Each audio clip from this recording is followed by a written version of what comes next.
ఈ చట్టాన్ని రద్దు చేయకుండా, ఈ చట్టాన్ని మళ్ళీ అసెంబ్లీలో చర్చకు పెట్టకుండా కేవలం క్యాబినెట్లో పెట్టి కొట్టేస్తా అంటే కుదరదు. చట్టం ఉంది ఆల్రెడీ. దీని మీద మేము కోర్టుకు పోవచ్చు, ఎవరైనా పోవచ్చు, మేమే కాదు. ఇది ప్రజల సొమ్ము, మా సొమ్ము కాదు, రేవంత్ రెడ్డి సొమ్ము కాదు. ప్రజల సొమ్మును ఈ రకంగా దోపిడీ చేస్తే ఖచ్చితంగా కొట్లాడాల్సి వస్తుంది. ఇందులో మేము స్పష్టంగా పెట్టాం. ఆజామాబాద్లో ఒరిజినల్ అలాటీ చేతిలో ఉంటే మీరు బిల్ చూసుకోవచ్చు, కావాలంటే కాపీస్ ఇస్తాం. ఒరిజినల్ అలాటీ చేతిలో ఉంటే 100% రిజిస్ట్రేషన్ కట్టాలి.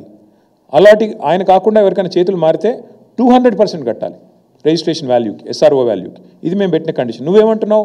కాదు 30% కడితే చాలు ఎస్ఆర్ఓ వాల్యూలో. So it is outright loot, it is an outright scam, probably one of the biggest land scams in India, so therefore we oppose it.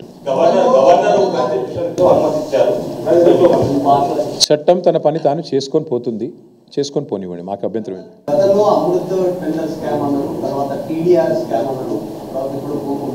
ఇదేది నడుస్తుంది తెలంగాణలో. కాంగ్రెస్ బీజేపీ కలిసి ప్రభుత్వాన్ని నడుపుతున్నాయి. మేము అమృత్ స్కామ్లో ముఖ్యమంత్రి గారి బావమరిదికి కేంద్ర ప్రభుత్వం వర్క్ ఇచ్చింది. ఆయనకు అర్హత లేకపోయినా, ఫైనాన్షియల్ కేపబిలిటీ లేకపోయినా ఇవాళ 2 crore టర్నోవర్ ఉన్న కంపెనీకి 1137 crore టెండర్ ఇచ్చారు. మరి కేంద్ర ప్రభుత్వం, రాష్ట్ర ప్రభుత్వం, కాంగ్రెస్ బీజేపీ ఎంత లోతుగా సంబంధం ఉందో దాన్ని బట్టే చెప్పొచ్చు. వెంటనే ఒక బీజేపీ ఎంపీకి ఇక్కడ ముఖ్యమంత్రి గారు 1350 కోట్ల వరకు ఇక్కడ స్టేట్ గవర్నమెంట్ ఇచ్చింది. అంటే ఎంత లోతైన జాయింట్ వెంచర్ అయితే దాన్ని బట్టి చెప్పొచ్చు. సో అమృత్ అట్లా.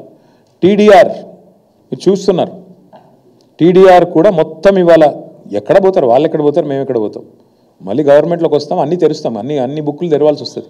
ఎవరెవరి చేతిలో ఉన్నాయంటే ఇందాక నేను చెప్పిన బ్రోకర్ల పేర్లు చెప్పాను కదా 10 మంది, ఆ దండుపాలెం బ్యాచ్ చేతిలోనే టీడీఆర్లు అన్నీ కొనుక్కున్నారు. ఇవాళ వాళ్ళే చేస్తున్నారు ఇదంతా.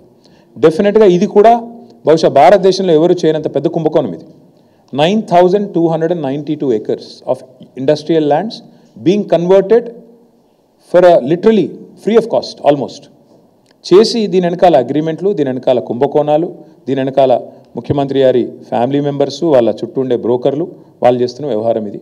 వీ విల్ డెఫినెట్లీ నాక్ on the doors of court of law. ప్రజల్ని చైతన్యవంతం చేయాలి. ముందు కోర్ట్స్ అవన్నీ ఎట్లా ఉంటాయి, కానీ ప్రజల్ని చైతన్యవంతం చేయాలి. ఇంత పెద్ద లూటు హైదరాబాద్లో మరి 9,290 అంటే 10,000 ఎకరాలు దాదాపు. 10,000 ఎకరాలు హైదరాబాద్లో నీకు ఇల్లు కొడితేందుకు జాగలేదు, పార్కుకు జాగలేదు, శ్మశానానికి బొంద పెడదామంటే జాగలేదు. కానీ 10,000 ఎకరాలు ఇష్టం వచ్చినట్టు ఎవరిని పడితే వాడిని అమ్ముకుంటా అంటే మరి ప్రజలు ఆలోచించాలి.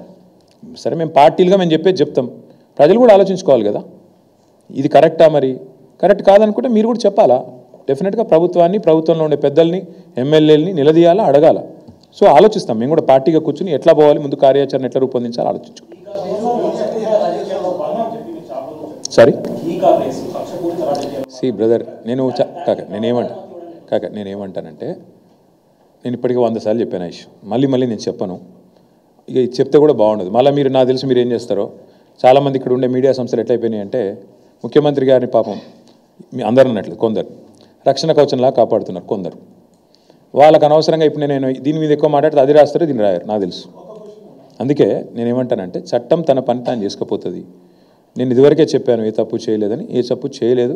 నేను లై డిటెక్టర్ టెస్ట్కే రెడీ అని ఏం చెప్తా, అంతకంటే ఊరికి ఎన్నిసార్లు చెప్పిస్తారు నాతో మాట. ఇప్పుడు నేను అడిగేది 9,292 కోట్ల విలువైన ప్రభుత్వ భూమి హైదరాబాద్లో, which is worth about 4.5 to 5 lakh crore. దీని ముఖ్యమంత్రి గారు ప్రభుత్వం ఏ బేసిస్లో అడ్డికి పావు షేర్ అమ్ముతున్నది, ప్రజలకు ఇవ్వకుండా ప్రజల సొమ్మును ప్రైవేట్ వాళ్ళకు కట్టుబెట్టే ప్రయత్నం ఎందుకు చేస్తున్నది, దానికి ప్రధానంగా ప్రభుత్వం సమాధానం చెప్పాలి. ఒకరు అడగండి ఏమంటావు బ్రదర్, మళ్ళీ చెప్తున్నా, ఎవరు అనుమతి ఇచ్చినా ఎవరేం చేసినా చట్టం తన పని తాను చేసుకపోతే మా పని మేము చేసుకుపోతాం. ఏముంది అందులో? ఎట్లా పోయినాం కదా తమ్ముడు. ఒక మాట, మా సుదర్శన్ రెడ్డి ఇక్కడనే ఉన్నాడు, సివిల్ సప్లైస్ కార్పొరేషన్ చైర్మన్గా పనిచేసిండు. మా సివిల్ సప్లైస్ మినిస్టర్గా పనిచేసిన గంగుల కమలాకర్ గారు ఉన్నారు, మా రాజ్యసభ సభ్యులు రవిచంద్ర గారు ఉన్నారు. ముగ్గురు పోయినరు. మేమేమి ఏది కూడా మేము స్టార్ట్ చేసి వదిలిపెట్టేటోళ్ళం కాదు. మేము పోయినాం, ఈడీ దాకా పోయి ఇచ్చి వచ్చినాం. కానీ ఏముంది అలా ఆడ ఈడ కలిసిపోయి ఉన్నారు, మంచిగా జాయింట్ వెంచర్ గవర్నమెంట్ నడుస్తుంది. అరే పొంగులేటి శ్రీనివాసరెడ్డి గారి ఇంటి మీద రైడ్ అయితే ఈడీ 2 రోజులు రైడ్ అవుతుందా? ఈ రోజు వరకు మీరు అడిగారు, ఆయన చెప్పాడు, ఈడీ కూడా చెప్పాడు. ఈ దేశం అట్లా నడుస్తుంది, ఏం చేస్తాం. మంచి జాయింట్ వెంచర్, బ్రహ్మాండమైన అక్రమ సంబంధం. బహుశా భారతదేశంలో ఎక్కడ ఉండేది ఇంత దరిద్రమైన రిలేషన్షిప్. అట్లాంటిది నడుస్తుంది రాష్ట్రంలో. మీడియా రాయదు, మీడియా అడగదు, అడుగుడంతా మమ్మల్ని అడుగుతారు, ప్రతిపక్షంలో ఉన్న వాళ్ళను, అధికార పక్షంలో ఉన్న మంత్రిని అడగరు, ఈడీఓని అడగరు. అడుగురు మీరు కూడా ఒకసారి మంత్రి గారిని గట్టిగా ధైర్యం చేసి. ఏం చేస్తాడు ఆయన? కొరుకుతాడా? కొడతాడా? బాంబులు వేస్తా అని బెదిరిస్తారు, అంతే కదా.